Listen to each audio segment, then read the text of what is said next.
Okay, അപ്പം നമ്മൾ 3 ദിവസം ഇതിൽ നോക്കുന്നു.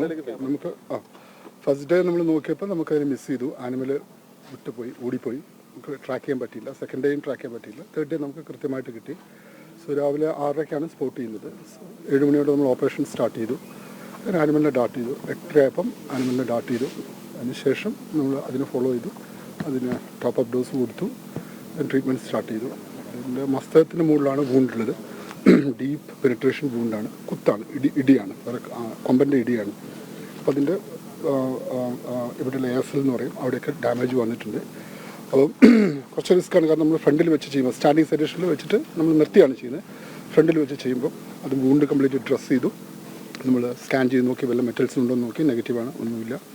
അതിനുശേഷം മുറിവ് നമ്മൾ ഡ്രസ് ചെയ്തു, ആൻറ്റിബയോട്ടിക് കവറേജ് കൊടുത്തിട്ടുണ്ട്. ബാക്കിയെല്ലാം സപ്പോർട്ടീവ് ട്രീറ്റ്മെൻറ്റ് ചെയ്തു, റിവേഴ്സ് ചെയ്തു.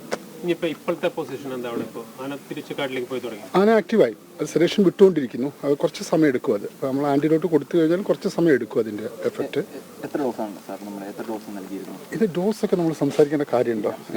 ആനയ്ക്ക് നമ്മൾ കൊടുക്കുന്ന ഡോസ് തുടർ ചികിത്സ നമുക്ക് ചെയ്യാൻ പറ്റില്ല. സിംഗിൾ ഇൻ്റർവെൻഷനെ നമുക്ക് ചെയ്യാൻ പറ്റുള്ളൂ. നമുക്ക് കാരണം തന്നെ ഇല്ലെങ്കിൽ നമുക്ക് ആനയെ പിടിച്ചു കൊണ്ടുപോകണം. ഓക്കെ, പ്രോഗ്നോസിസ് നമ്മൾ പറയുന്നത് 50%. ഓക്കെ, നമ്മൾ ട്രീറ്റ്മെൻറ്റിൻ്റെ മുകളിലും ബാക്കി എല്ലാ ആക്ടിവിറ്റിയിലും. അപ്പോൾ നമ്മളിനി ഫർദർ ഒബ്സർവ് ചെയ്യണം. ഇതിന് ബാക്കി എല്ലാ ഫംഗ്ഷനിങ്ങും പ്രോപ്പറാണോ എന്നുള്ളത് നോക്കണം. കോംപ്ലിക്കേഷൻ എന്ന് പറഞ്ഞാൽ അത് പഴുപ്പ് നമ്മൾ കണ്ടെയ്ൻ ചെയ്യാൻ പറ്റും എന്ന് തന്നെയാണ് നമ്മളെ വിശ്വാസം. പക്ഷേ അത് വേറെ ഉള്ളിൽ എത്രമാത്രം ഡാമേജ് ഉണ്ട് നമ്മൾ പരിശോധിച്ചപ്പോൾ നോക്കുമ്പോൾ പഴുപ്പുണ്ട് ആക്ച്വലി. അതെല്ലാം ക്ലീൻ ചെയ്ത് ട്രീറ്റ്മെൻറ്റ് കൊടുത്തിട്ടുണ്ട്. 2 മുറിയാണോ ഉണ്ടായിരുന്നത്? ഒരു വലിയൊരു വൂണ്ടുണ്ട്, അതിൻ്റെ താഴെ ചെറിയൊരു വൂണ്ടുണ്ട്. ഇല്ല,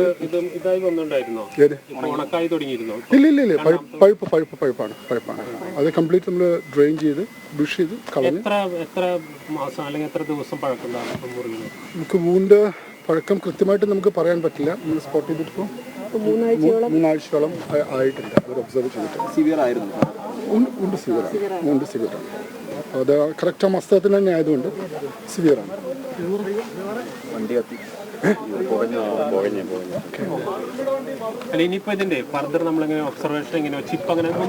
അല്ല, മൈക്രോ ചിപ്പ് നമ്മൾ ചെയ്തിട്ട് കാര്യമില്ല. പിന്നെ റേഡിയോ കോളർ ചെയ്യാണ് വേണ്ടിയിരുന്നത്. ഓക്കെ,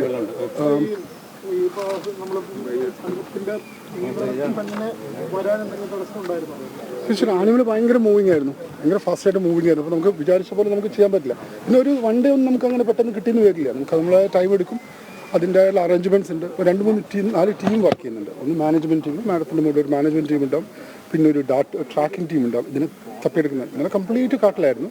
ഇന്നലെ 9 ബുൾസിനോളം കണ്ടു. ഇതിന് ഇയാളെ മാത്രം കിട്ടിയില്ല. നമുക്ക് ഒരു ട്രാക്കിംഗ് ടീം ഉണ്ടാവും, അതിൻ്റെ പുറകെ ഡാർട്ടിംഗ് ടീം ഉണ്ടാവും, മൈക്രോ വെക്കുന്ന ടീം ഉണ്ടാവും, അതിൻ്റെ പുറകെ ഒരു സപ്പോർട്ടിംഗ് ടീം ഉണ്ടാവും. അങ്ങനെ വലിയൊരു സന്നാഹമായിട്ടാണ് നമ്മൾ പോവുക.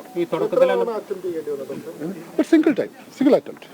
തുടക്കത്തിൽ തന്നെ ഡോക്ടർ പറഞ്ഞിട്ടുണ്ടായിരുന്നു ഈ ടെറൈൻ അത്ര കംഫർട്ടായ ഒരു സ്ഥലമല്ല. അത്തരം സ്ഥലങ്ങൾ ഇതിന് മുന്നും ചെയ്തിട്ടുണ്ട്. തീർച്ചയായിട്ടും ഒരുപാട് ചലഞ്ചിൽ നമ്മൾ ചെയ്തിട്ടില്ലേ. അരിക്കൊമ്പനൊക്കെ ചെയ്തിട്ടില്ലേ. മൂന്നാർ ഇതിനെക്കാട്ടും സ്റ്റീപ്പായിട്ടുള്ള ടെറയിൽ നമ്മൾ ചെയ്തിട്ടുണ്ട്. വൂണ്ട് എന്ന് പറഞ്ഞാൽ പങ്ക്ചർഡ് വൂണ്ടാണ്. അപ്പോൾ ഹോൾ ഉണ്ടാവുമല്ലോ എന്തായാലും സ്വാഭാവികമായിട്ടും. ഉള്ളിലേക്ക് കംപ്ലീറ്റ് വെച്ച് ഒരു ട്രൈപോഡ് വെച്ചിട്ട് നമ്മൾ കയറിയിട്ടാണ് നമ്മൾ ചെയ്യുന്നത്. ഫ്രണ്ടിൽ നിർത്തിയിട്ടാണ് ചെയ്യുന്നത്. Highly risky. ഇനി അത് വീണ്ടും ട്രീറ്റ്മെൻറ്റ് വേണ്ടി വന്നാൽ അതും നോക്കണം. എത്രമാത്രം ഇത് ചെയ്യണം എന്നുള്ളത് നമുക്ക് നോക്കണം. ഇൻ്റർവെൻഷൻസ് അത് സാധാരണ നമുക്ക് സിംഗിൾ ട്രീറ്റ്മെൻറ്റ് പറ്റില്ലെങ്കിൽ ആനയെ പിടിക്കണം നമുക്ക്. അപ്പോൾ നമ്മൾ അതിനുള്ള കവറേജും ട്രീറ്റ്മെൻറ്റും നമ്മൾ കൊടുത്തിട്ടുണ്ട്.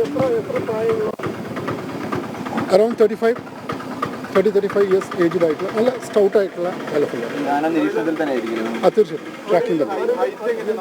ഹെൽത്ത് വീക്കാണ്, കുറച്ച് പഴുപ്പുള്ളതുകൊണ്ട് കുറച്ച് വീക്കാണ്. നമ്മളതിൻ്റെ 2 രീതിയിൽ നമ്മൾ മെഷർ ചെയ്യും. പിന്നെ രണ്ടാമതിൻ്റെ ഫ്രണ്ട് ഫുട്ട് സർക്കംഫറൻസ് ഇല്ല, അത് നമ്മൾ ഓൺ ഫുട്ട് പോയി ട്രാക്ക് ചെയ്ത് ചെയ്യുക. അതിന് മസ്തകം വരെ ലാഡർ വെച്ചിട്ട് നമ്മൾ ഫോൾഡ് ലാഡറില്ലേ അത് വെച്ചിട്ട് അതിന് മുകളിൽ കയറിയിട്ട് ചെയ്യാം. അനിമൽസ് ഹൗസ് സെഡേഷൻ ആനുവലാണ്. അപ്പോൾ അതിൻ്റെ റിസ്ക് ഉണ്ടായിരുന്നു. Okay, thank you very much.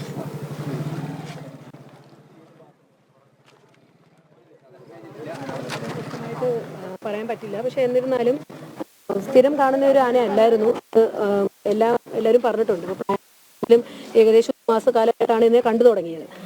എന്തായാലും 2 ദിവസം നിങ്ങൾക്ക് അറിയാമല്ലോ, നിങ്ങളും ഇതിനിടയ്ക്ക് കഷ്ടപ്പെട്ടു, നമ്മളും കഷ്ടപ്പെട്ടു. 3 ദിവസത്തെ ഇതിനിടയിൽ ഇന്ന് നമുക്ക് ആ ദൗത്യം സക്സസ്ഫുൾ ആയിട്ട് പൂർത്തീകരിക്കാൻ സാധിച്ചു. അതിന് എന്തായാലും എല്ലാവരോടും നന്ദി പറയുന്നു. കാരണം ഒരുപാട് നിങ്ങൾ ഞങ്ങളോട് സഹകരിച്ചു. നമ്മൾ ആ റെസ്ട്രിക്റ്റ് ചെയ്തത് നിങ്ങൾ ഒരു പ്രശ്നം ഉണ്ടാക്കാതെ നമ്മളോട് സഹകരിച്ചു. എല്ലാത്തിനും നന്ദി.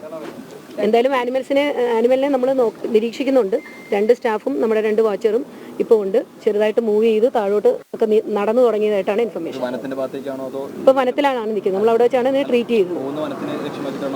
അല്ല, തിരിച്ച് മിക്കവാറും പുഴയുടെ സൈഡിലേക്ക് തന്നെ ഇറങ്ങാനുള്ള സാധ്യതയുണ്ട്. അപ്പോൾ ഇനി ആനയെ കണ്ടു കഴിഞ്ഞാൽ നമുക്ക് ഈ പറഞ്ഞ കണക്ക് ഒരു കറക്റ്റ് ഇൻഫർമേഷൻ നമുക്ക് ഇന്ന് കിട്ടി. നമുക്കതുകൊണ്ട് അതിനെ ട്രേസ് ചെയ്യാൻ പറ്റി. എല്ലാവിധ സഹകരണങ്ങളും തന്നതിന് നന്ദി. ഇനിയും ഈ തുടർന്ന് സഹകരണം ഉണ്ടായിരിക്കണം. താങ്ക്സ്.